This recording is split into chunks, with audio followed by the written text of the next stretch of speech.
आपके अपने प्यारे YouTube चैनल में।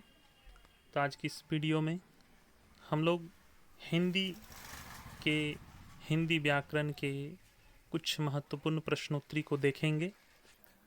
तो आइए हम लोग आज का वीडियो शुरू करते हैं। चैनल में नए हैं तो सब्सक्राइब कर लें, बगल में बेल आइकन को प्रेस करके ऑल को सेलेक्ट कर लें और हमें इंस्टाग्राम पे, फेसबुक पेज पर फॉलो करें। देखिए, अब हम लोग देखते हैं। वर्णों के समूह को कहते हैं। पहला प्रश्न है, वर्णों के समूह को कहते हैं। तो आंसर आप दीजिएगा शब्द। वर्णों के व्यवस्थित समूह को शब्द कहते हैं। दूसरा है, विस्तृत तथ्यों को संक्षिप्त में लिखना क्या कहलाता है। प्रश्न है, विस्तृत तथ्यों को संक्षिप्त में लिखना क्या कहलाता है। आंसर होगा सारांश। तीसरा है, सुवाच्य का सही अर्थ क्या है। सुवाच्य का सही अर्थ क्या है। सुपठनीय लेख। प्रश्न 4 है, शिक्षण की श्रेष्ठ प्रविधि है। प्रश्न प्रविधि। शिक्षण की श्रेष्ठ प्रविधि है। प्रश्न प्रविधि। शब्द भंडार में वृद्धि करने की प्रमुख विधि है। वार्तालाप। शब्द भंडार में वृद्धि करने की प्रमुख विधि है वार्तालाप। प्रश्न 6 है, बाल्यावस्था में भाषा सीखने का मुख्य आधार होता है। अनुसरण। बाल्यावस्था में भाषा सीखने का मुख्य आधार होता है अनुसरण। दुख की अनुभूति पर वाचक का स्वर भारी होना क्या है। ध्वनि वश्यता। फिर से प्रश्न को देखेंगे। दुख की अनुभूति पर वाचक का स्वर भारी होना है ध्वनि वश्यता। कामायनी किसकी प्रसिद्ध रचना है। जयशंकर प्रसाद। कामायनी किसकी प्रसिद्ध रचना है। जयशंकर प्रसाद। गीतांजलि के रचनाकार हैं रविंद्रनाथ टैगोर। गीतांजलि के रचनाकार हैं रविंद्रनाथ टैगोर। गोदान के लेखक कौन हैं। मुंशी प्रेमचंद। गोदान के लेखक कौन हैं। मुंशी प्रेमचंद।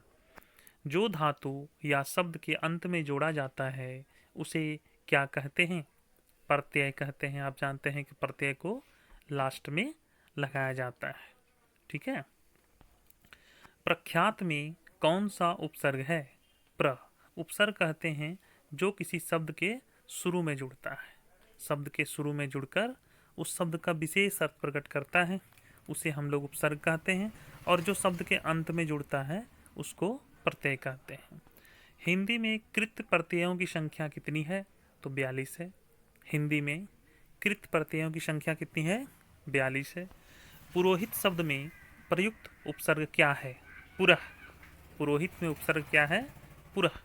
संस्कार शब्द में प्रयुक्त उपसर्ग है। संस्कार जो शब्द है उसमें कौन सा उपसर्ग का प्रयोग किया गया है। तो इसमें सम है ना।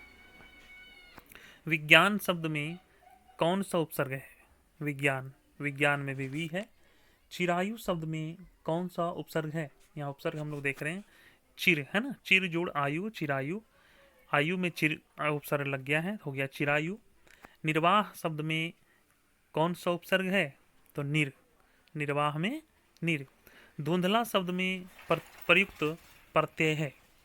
धुंधला में प्रत्यय को देखना है तो यहाँ पे प्रत्यय मतलब जो लास्ट में लगता है, तो यहाँ पे ला है। जिसके पास कुछ भी ना हो उसे क्या कहते हैं। अकिंचन। जिसके पास कुछ भी ना हो उसे कहते हैं अकिंचन। जो व्यतीत हो गया हो उसे क्या कहते हैं। अतीत। जो व्यतीत हो गया उसको अतीत कहते हैं। जिसकी थाह न मिले उसे क्या कहते हैं। अथाह कहते हैं। जिसकी थाह न मिले उसे अथाह कहते हैं। रात में पहरा देने वाला व्यक्ति उसे क्या कहते हैं। यामीक।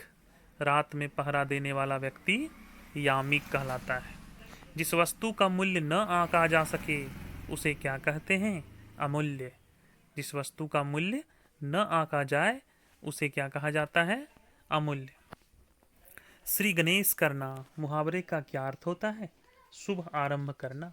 श्री गणेश करने का मतलब होता है शुभारंभ करना। हाथ पैर मारना इस मुहावरे का क्या अर्थ होगा? काफी प्रयत्न करना।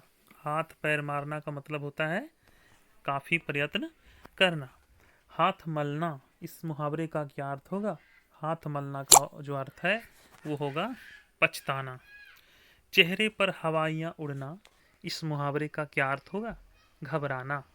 चेहरे पर हवाइयाँ उड़ना मतलब हो गया घबराना। चैनल में अगर पहली बार देख रहे हैं तो सब्सक्राइब जरूर कर लें। सब्सक्राइब के बगल में देखिएगा बेल आइकन होगा, घंटी होगा, उसको टच करना है और ऑल पर टच कर लेना है। ठीक है। साथ ही साथ हमें फेसबुक पेज पर भी फॉलो कर सकते हैं। डिस्क्रिप्शन में फेसबुक पेज का, इंस्टाग्राम का लिंक दिया हुआ है, वहाँ से मुझे फॉलो कर सकते हैं। टका सा मुंह लेकर रहना, इस मुहावरे का क्या अर्थ होगा? टका सा मुंह लेकर रहना, इस मुहावरे का अर्थ होगा शर्मिंदा होना। हिंदी खड़ी बोली किस अपभ्रंश से विकसित हुई है? सौरसेनी। हिंदी खड़ी बोली किस अपभ्रंश से विकसित हुई है? सौरसेनी। यह वीडियो आपको महत्वपूर्ण प्रश्नों का संग्रह प्रदान करता है। यह मेरा जो चैनल है आपको इसी तरह से एजुकेशनल सॉल्यूशन जो मेरा चैनल है उसी तरह के कंटेंट आपको प्रोवाइड करता है। तो आप ज़रूर से ज़रूर मेरे चैनल को सब्सक्राइब करें और मेरा दूसरा भी चैनल है उसे भी आप सब्सक्राइब कर लें, उसमें भी इसी तरह के वीडियो आपको दिए जाएंगे। भाषा के आधार पर भारतीय राज्यों की पुनः संरचना कब की गई थी? 1956 में। भाषा के आधार पर भारतीय राज्यों की पुनः संरचना कब की गई थी? तो 1956 में। भाषाई आधार पर सर्वप्रथम किस राज्य का गठन हुआ? आंध्र प्रदेश। भाषाई आधार पर सबसे पहले आंध्र प्रदेश का गठन हुआ। बघेली बोली का संबंध किस उपभाषा से है? तो पूर्वी हिंदी, इसको हम लोग लिखेंगे। बघेली बोली का संबंध पूर्वी हिंदी से है। भारतीय संविधान की 8वीं अनुसूची में शामिल भाषाओं की संख्या कितनी है? तो 22 है, यानी 22 है। संविधान की 8वीं अनुसूची में टोटल 22 भाषाओं को मान्यता दी गई है। हिंदी की आदि जननी है संस्कृत। हिंदी की आदि जननी है संस्कृत। भाषा की सबसे छोटी इकाई है वर्ण। भाषा की सबसे छोटी इकाई वर्ण है। हिंदी वर्णमाला में अयोगवाह वर्ण कौन कौन से हैं? तो अंग, अह। अयोगवाह को कहते हैं अंग और अह को अयोगवाह कहते हैं। ए आय वर्ण क्या कहलाते हैं? कंठ तालव्य कहलाते हैं। ए आय क्या कहलाते हैं? कंठ तालव्य। क ग ज फ ध्वनियाँ किसकी है? तो अरबी फारसी। क ग ज फ ध्वनियाँ किसकी है? अरबी फारसी।